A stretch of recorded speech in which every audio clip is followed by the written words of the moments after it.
All right, so once again, thank you to everybody who's participating in our meeting here. We are going to be talking about some important things along the way, and I'm presenting the information on behalf of the entire governing board. Remember, we're your elected representatives for the congregation to help work through some of the policy and work with our senior leadership team. And I want you to know that we are all, as far as for the governing board, all the members of the governing board are panelists in this presentation, but we're always available for questions or things that you might have. And we are going to be asking for questions that you have as we get towards the end of this presentation. So let me go ahead and jump into it. So for some background information, and Mark talked about this a little bit before, but late in 2019 is when Mark let the board know of his decision to retire in 2023. Now, 2023 sounds like a long way away, but realistically, it's not. You know, there's a lot of work and things that we have to do along the way. So, and I'm not, as we go through this, you can find I'm not going to read all the bullets that are going to be coming up here on this presentation, but we as the board took on the responsibility to become or be the call committee for our congregation. And just to touch on something, I know that some of you have been at congregations and things before where you've established a separate call committee. Well, what we determined and what we found out is from talking with folks like our Northern Illinois district president and from talking with other large congregations that it's a best practice if the governing board, maintains that role and understands what's going on. So we as the governing board are acting as the call committee. And remember, we're your elected, everybody that's on the board is elected. And so we think we've got a good representation across all of our sites. But in the January 2020 meeting, we started to recognize that, first we went into this, it's like, okay, we need a succession plan. Mark has identified his intent to retire, so maybe this should just be an succession plan. But we realized as we started to think about that there's more that needs to be done. And hence, that's why you see it being called a transition plan and not just a succession plan. So what we also knew along the way is that if, and I should also point out the three people on this three-person subcommittee are Doug Dorgan, Sandy Jett, and myself. And as part of that, we knew that we could get more collective wisdom by talking with more people that were out there within the area. So we talked with our, all of our pastors and our senior staff team. We wound up talking with many other congregations that were multi-site congregations, just so that we could get their insights along the way. And every time along the way, and every person or every group that we wound up interviewing, we wind up gaining more insights and we wind up gaining more wisdom that we have rolled into this overall transition plan. And it's one other thing to make sure and point out, just to remind everyone, we here at Trinity, we are the largest, we have more sites than any other congregation in the LCMS. So we wanted to also make sure and get input from some of the folks that are out there that are like in executive director roles at other multi-site churches, to find out what's going on, because we know as part of our plan, we had to do a number of things. One is, find out who the successor is, but then also come up with what the timeline is, understand what the financial impacts are, and build all of that into our plan. And we're going to be talking about and laying all those things out for you today. We also did talk with, when we're looking as part of, as the plan part of the succession portion of the plan, we did also talk with some other, external candidates as well as we were working through this. All right, so a little bit more background. So we as the board meet on a monthly basis. And since the beginning part of the year, we have made what's going on with this transition plan a standing item in our monthly agenda. However, as we continue to work through this, and then all the members of the board participated and provided input and some insights along the way, we knew that there was an awful lot to cover. So we had a number of specific meetings just in and around this transition plan and what we were going to be doing with it. And so we built all of that into to tweak what we've got for our plan to try and make it better. And I'm happy and proud of for where we're at and the plan that we've got going forward. So as we continue to work through all of this, after a lot of prayer and thinking about all of this, the board approved the recommendation at our July governing board meeting for the recommendation that we're coming forward with you here today. Remember, this is just the recommendations from the board acting as a call committee. No decisions are being made or have been made already. That's going to be voted on by all of us as the congregation in September. And that's when the vote's going to actually happen and the decision will be made. So here's where we're at as far as for our recommendation. And this is, once again, is the entire board, and these were unanimous decisions from the entire board. We know that in order to have a well-developed plan and timeline to make sure that we optimize the gifts that our team has, and that's part of what we're rolling into this plan.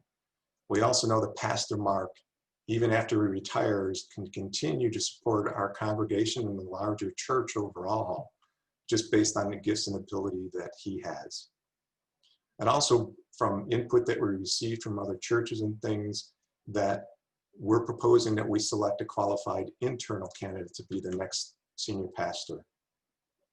And with all of that, we as the board believe that God has led us to recommend that Nick Price be called as our next senior pastor. Now let's give that a moment just for a short pause for that to kind of sink in a little bit, because it's a big announcement. But now let me go on a little bit. So many of you know who Pastor Nick is, but there's Pastor Nick's smiling face for all of you. And let me give a little bit, bit of a bio information here about you so that you get to know a little bit more about Nick. So Nick and his wife, Jenny, joined Trinity back in 2008. They've been volunteering and been active in many different roles and activities and leadership throughout our congregation. They have 3 children that are all also very active in Kid Street here, I'm in my house, but over at Trinity Kimberly Way. Nick served for multiple years with the InterVarsity Christian Fellowship, working at the University of Illinois campuses down in Champaign-Urbana and up in Chicago. Nick completed his Master's of Divinity degree at Concordia Seminary in St. Louis, and I think all of our pastors actually went through their formal education and things, and had classes and things through the St. Louis Seminary. But Nick also did the residence plan. Nick was participating in the residence program there at Concordia Seminary, which also helps qualify him to be in the role of senior pastor. And he's been our site pastor for 3 years at Trinity Kimberly Way. Now, let me touch on just briefly some of the reasons besides all of this and the great person that he is, why we're recommending it. Nick is to be our next senior pastor. Nick has demonstrated his leadership, his insights. He knows our culture. And I think that's important because as we went through this plan, we also took into account, if we thought that where we were going as a church, that we were messing up and we were headed towards the ditch, that we would need to make some plans. But I think the culture and things that we've established is a very healthy one. Nick has been a part of that and growing it, and Nick also has a lot of love for our church. But that's part one, and that's probably the big one. But the governing board also believes that as we go forward and to make sure that we're aligned, not just for today, but thinking about where we need to go and where God may be leading us towards the future, is that we recommended creation of a new position, and that's an executive director for our board, who's going to take on some of the daily church operations. You'll see here in a moment from the organizational chart that we'll be showing. Right now, Pastor Mark currently has 16 direct reports. That's just too many, and as we're working through this plan, we want to try and align our organization as well to be best suited for whatever the next things are that God has working for us. We also took into account not only what the timeline for all these things were, but what the actual impact would be for as far as for financially. So here's where we are today. This is our current organizational structure. And you can see that we've got Pastor Mark as our senior pastor, our 4 site pastors. Amanda Scabina is our director of children and family ministries. Sally Heckland is our business manager, and then our Catalyst team. For those that don't know, our Catalyst team are a group of people with, they're talents and abilities that we wind up sharing across all of our sites with the idea so that we can leverage that in all of our different sites. And so today, and so this is between now and the end of the year, and you'll see the timeline across the top. So I'm going to talk about items until we get up to 2023. So we're presenting what our recommendations are for the next senior pastor and their transition plan here today. And in September is when we're going to be actually presenting, or I'm sorry, is when we as the congregation get to vote on the overall transition plan, and with Pastor Nick being identified as the pastor-elect. So let's go into 2021. In 2021, we're changing the organizational structure around a little bit, and that now we have Pastor Nick in that role as senior pastor-elect, because what we're looking to do here is we know that Pastor Mark's got a lot of experience. Notice I didn't say old, I said he's an experienced senior pastor. But we've got our experienced senior pastor there, and I think it's important from all of that experience and knowledge and things that he's built over the years, that this is time where there can be some mentoring for Nick to help share and understand what needs to go on and what needs to happen. But remember, we talked about the timing when we put this plan together. The timing is important because our current 5-year strategic plan expires in 2022. So we know that we have to get started in the development of that next strategic plan, whatever that time frame is going to be for that. And so we get a chance as far as with Pastor Nick to start working on that, to get input from the rest of our senior leadership team and start building on that. But also notice that within the structure for the first part of the year here, Pastor Nick's still going to be the site pastor over at Trinity Kimberly Way. But then the second half of the year, we're going to start recruiting for this executive director position and then a full-time site pastor over at Trinity Kimberly Way. So now we've worked and made our way into 2022. So now in the beginning of January 2022, Pastor Nick's going to take on the role of being the senior pastor. And at that point in time, some of the input that we got from many different sites is that when that time comes, when you have someone go into that role of senior pastor, it's good for the experienced senior pastor to be able to take some time away. And Pastor Mark has earned some sabbatical time. He earned some previously and didn't take all of it because we kept him too busy. But then he's also earned some more time currently. So for the first 3 to 6 months of 2022, Mark's not going to be around here as far as for the leadership role. I'm anticipating that there may be some golf that's going to wind up taking place during that time. But Mark's going to then take some time away. Pastor Nick's going to be in that role of senior pastor. And then when Mark gets back, then we're going to, he's going to be there as an assistant to the senior pastor, still in a full-time role. And we will have a new site pastor at Trinity Kimberly Way. We are also going to see, as you can see as a change here, we're now going to have the new executive director in place. And the entire Catalyst team now reports to that executive director role. It will be based on our constitution and bylaws up for Pastor Nick and our senior leadership team to determine as far as for who will be in that role of an executive director. Sally Hegland is someone that I know will be considered, and we're appreciating Sally does a lot of hard work, and we're hoping that she might be able to be in that role, but that will be the responsibility of Pastor Nick at that point in time to go ahead and pick the people that are going to be in the roles at that time. All right, now we're in 2023. And as you see here, you don't see Mark's name on the org chart any longer because Mark is retired, but he's only retired from an official full-time ministry role. Mark will continue to be on a part-time position, as I said, working both hopefully here at Trinity and also with the larger congregation as a whole. But we have people in place permanently now as over at site pastors, which you can still see in wherever that person's going to be there at Kimberly Way, and our new executive director. And as I mentioned before, we did, when we looked at this plan, we knew we needed to recognize what's the financial impact going to be. So we modeled that out. And for 4 years, starting in 2020 through this time in 2023, the year-over-year cumulative cost, so the total cost right now for what we modeled is $75,000. Now, I also like to remind everybody, and we'll see here in a little bit, our overall budget's over $3 million. So we believe that this cost impact, that God's going to provide what we need through all of you to be able to absorb what the impact for the cost is going to be able to go through this program. So I talked for a while. Here's some of the key takeaways and some of the things that we're going to point to that, we're going to actually give you some homework here. So today's meeting is just an open forum.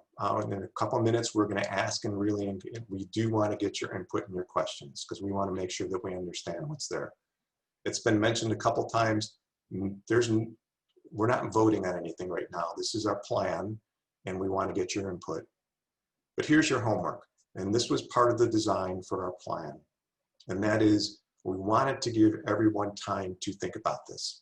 So we're letting you know all this information in August so that the next month you can think about this and prayerfully consider what we should be doing and ask questions along the way so that in September we've had sufficient amount of time to be able to think about this and then take a vote in September. And that's going to happen at the special congregation meeting that Mark mentioned earlier, which is going to wind up being September 27th. There will be copies of this part of the video, or there will be copies of the presentation that you can get off of our website that will be loaded up there after that. And if any of you have any follow-up questions after today's meeting, feel free to reach out to me or reach out to Pastor Mark. Keep all the hard questions for Mark. I'll take the easy ones, or you can contact any other members of our board. And with that, that's the end of the formal presentation part here. And now is when I'd really like to hear some questions from everybody that's been in the meeting. Ken, I'm going to jump in for just a second here, if I could. And so hopefully you guys can, oh wait, I have to cancel spotlighting Ken. There we go. Okay, so hopefully you guys can see me now. First of all, I'll kind of be a moderator on this and put some questions out there. Some of them I may be able to answer, and some others, Ken, I may throw to you or whatever. But before we get to those questions, I just want to take a minute to, first of all, say thank you to the board, and especially that transition team from the board. I'm just so thrilled with how seriously they took this task and the time that they put in. As Ken said before, they spoke with a number of multi-site large congregations around the country to learn from them, congregations that had gone through a number of different, through a similar kind of leadership transition. And so they learned a lot there. We all learned a lot there. They did just a wonderful job talking to our senior staff. And I really believe that the plan they're bringing to you is from God. And I'm just really thrilled by that plan. I'm also really very excited that this plan is happening. I can't say enough about Nick and the privilege I've had to work with him over these years. I've seen just amazingly great leadership instincts in him. He has a heart for the Lord and a heart for our mission. I don't know if all of you know this, but early in his life, he was not a believer. And so he had that experience of coming to faith later in life. And so he has a passion for people that don't know Jesus, and has a passion for helping people who do know Jesus, as our mission says, look, live, and love more like him. And I could not be more thrilled to know that that is the person that is being recommended to you by the board. Now, remember, the board doesn't make that decision. You as a congregation make that decision. And so that's going to be your decision to make in September, whether you accept that recommendation for the board or whether you want to tell the board, no, go back to the drawing board and find somebody else, do some more work there. All throughout Trinity's history, that's kind of been the way that's worked, that the committee brings one name to the congregation, and the congregation either says yep or no. And that was the case when I was called, but way back in 2001. And so we are, so ultimately this is going to be your decision as a congregation in September. But just if you want my personal opinion, I think you guys would be foolish to say anything other than we believe God is calling Nick as well. I'm just, I couldn't be more thrilled. Trinity means a lot to me, and I am very passionate about our ministry. And to think and pray about the possibility that Nick could be the one that helps Trinity continue to grow and move forward for its mission just makes me thrilled. So I just wanted a chance to say that. There are a couple of questions coming up, and I know one of them was from Greg Zander saying, do we know if this has been a goal for Nick to be a senior pastor? And Doug, did I see that that you wanted to weigh in on that a little bit? Remember, Doug is a member of our board and one of our transition team. Yeah, I was just going to say that when we talked with the pastoral staff, that was a question that we posed to each of them in terms of who had an interest in this role. And Nick certainly expressed his interest and also demonstrated the work that he's put into ultimately preparing himself for the role. And so I think the answer to that is a definitive yes, and Nick can probably give me a thumbs up on that, just to validate that I've got that correct. Yeah, I'm going to go ahead and unmute Nick there too. So Nick, do you want to say a few words? Yeah, thanks for the question, Greg. I don't think the board would be bringing my name to you guys unless I had shown a prior interest in it. But yes, I'm very honored that the board, after thinking it through, is recommending me for this role. So I just want to say thank you to you guys for that opportunity. I'm very humbled by that recommendation. And so I would just agree with what Mark said, though. I mean, in September, ultimately, it's your decision as the congregation. And so I know I and my family are going to continue to be in prayer, and we encourage you all to be in prayer as well as you're just kind of thinking this through. But certainly, if that call were to be extended by the congregation to me, I am ready to accept that call and would love to step into that role and look forward to seeing how this plan unfolds. Okay, cool. Thanks, Nick. And I'm going to go ahead and stop your video again for you, Nick, so you don't have to worry about, yep. Oh, you already did it. Perfect. You got it. So good. So another question that's coming up here, Beth asks, Pastor Nick is blessed as an excellent preacher. Will this take him away from regular preaching? I'll go ahead and answer that one. Because I kind of understand that role. One of my blessings as senior pastor is I do get to preach a lot. In fact, before COVID and us being online for worship, when we had 4 sites worshiping in 4 locations, what I would do is I would basically go from site to site each weekend. And so I had a chance to be in all 4 of our sites preaching on a regular basis. That not only gives the site pastor at that site a week off, so he isn't preaching that weekend, but it gave me a chance to be at all 4 of our locations and to have people at all 4 of our locations get a chance to hear me preach. And so the senior pastor does get many opportunities to preach, maybe even in some sense more than the site guys, because again, we are hoping that as we continue to develop people in our sites, that there will be a shared preaching responsibilities at our sites as we continue to move forward. Diane asked the question, are there currently any candidates being considered for the new site pastor for TKW? Ken, do you want to answer that one, or do you want? Yes. So Diane, thanks for the question. And the short answer is no. Right now, we don't know who that person is that God's going to lead us to. We hope that we do find that out soon, and God makes it apparent for that. So that is, as you can see, we've laid out the plan, but there's still work to do in order to actually implement that plan. So that's part of that's one of the things we're definitely to be working towards. And I would just add on that, we do have some time based on the timeline. And just let me say just a quick word about the timeline. When I first came to the board, and I shared this with you all in June, but just want to remind you, I told the board I was willing to go through whatever timeline over these next 3 years was best for Trinity. If that meant me being senior pastor for all 3 years, I was willing to do that. If that meant me stopping being senior pastor in September, I was willing to do that as well. Whatever was best from the board's perspective and from the congregation's perspective for the transition.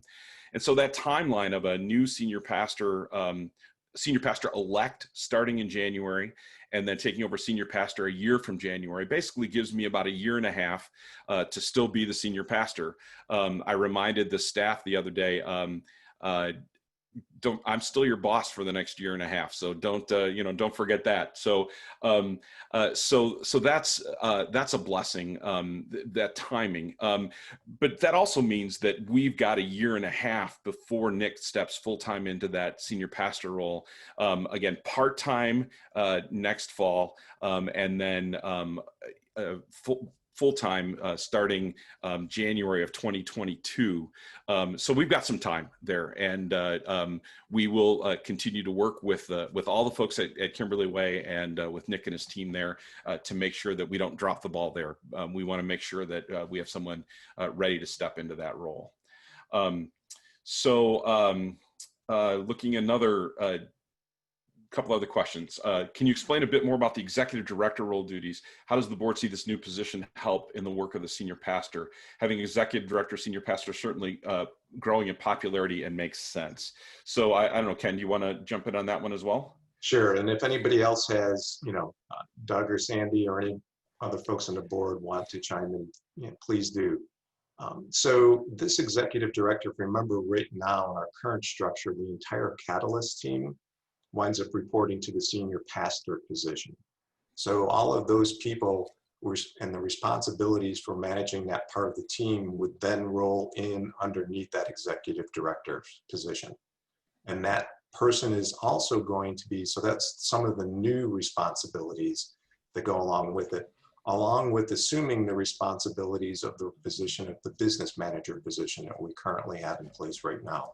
So it's expanding that role from a business manager that we have and taking on more responsibilities as far as from managing part of the team, along with helping across all of the sites and maintaining so that we can get some economies of scale also between each of the 4 sites, so that if we're doing something, we can try and leverage that, help keep our costs down and manage what we're doing as a church overall. But does anybody else have anything to add? Yeah, if I could just add a couple quick things. I mean, what we learned as we began talking with members of the team, talking with Mark, is his role is rather unique. He's basically the CEO of the church, in addition to being the senior person responsible for ministry. And one of the things that we felt was that if we could lighten that CEO role in terms of some of the church's more business type operations, that might free up the next senior pastor to be a little bit more focused on ministry and focused on working with the various site pastors and their development, the development of the church as a whole. So the idea here was that we'd shift a little bit of the business operations more into that executive director role, freeing up some of the time for the senior pastor.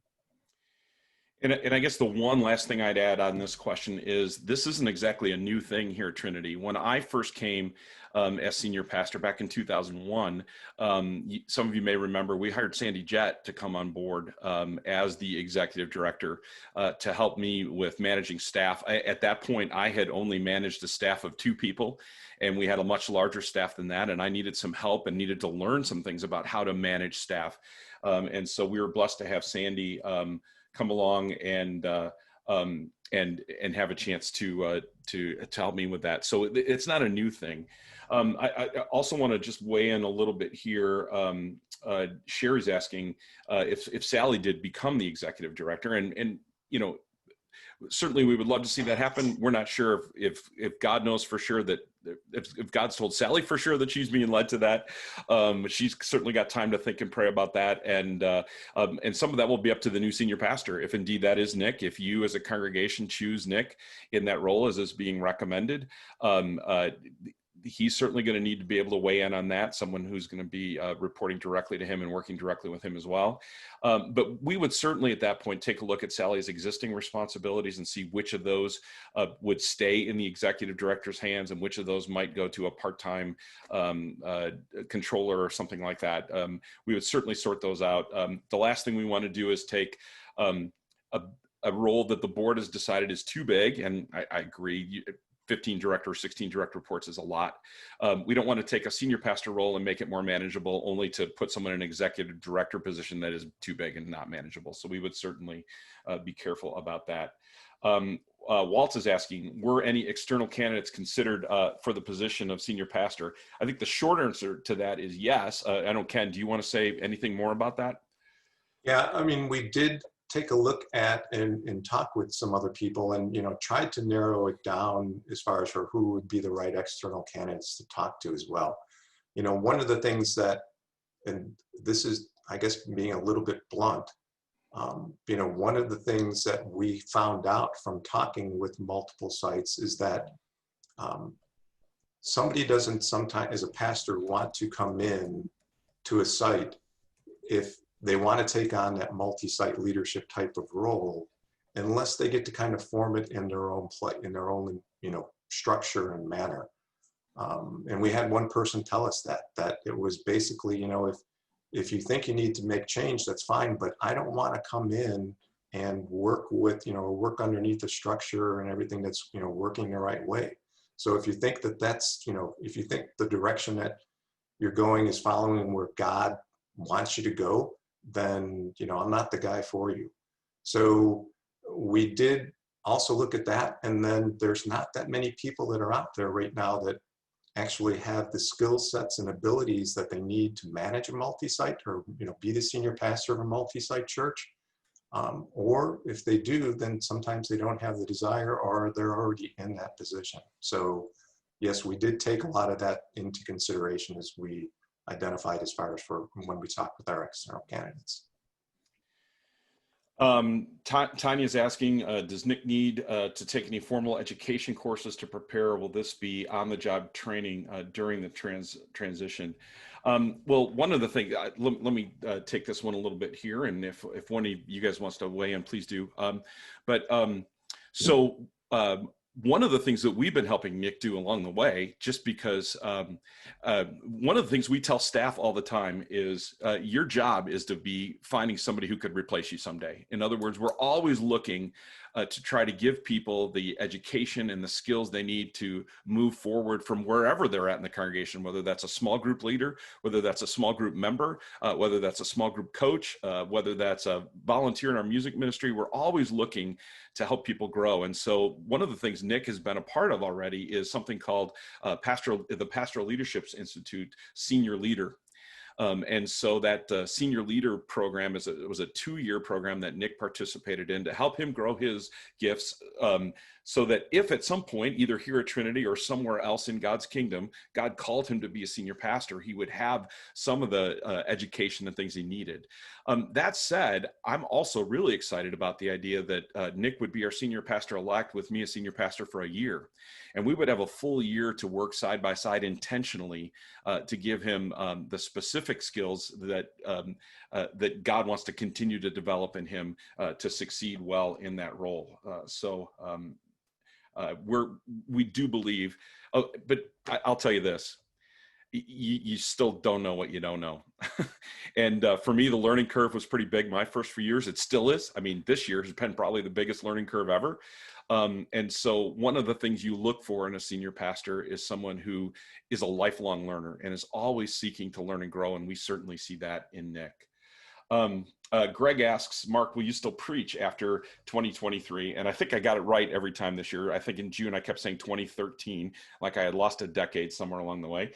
Those of you that are a little older know that that can happen easily, where all of a sudden you're like, where did that decade go? Will you still preach? And I hope so. God willing, assuming that I am physically and mentally able to keep preaching, I would love to do that. But it'll also depend on Trinity's needs. when I talked with our district president about this plan and kind of let him know what Trinity was going to propose to the membership to make sure that he didn't have any questions or concerns. One of his first questions to me was, are you going to be available to do some preaching around the district? And so it's just going to depend on the availability. I would love to keep preaching. It's one of the things I love doing the most. And if our new senior pastor would like me to do some preaching, I would be glad to do that. So there are no more open questions right now. So Ken, maybe we can go ahead and move on with the next agenda item. And please know that, folks, you can continue to type in your questions. You can continue to ask those questions, and we will make sure that we have a chance to address them before the meeting is over. Or again, if you'd rather not ask your question right now, you have a chance to ask those questions to either by emailing Ken or by emailing me, or really reaching out to any member of our governing board as well.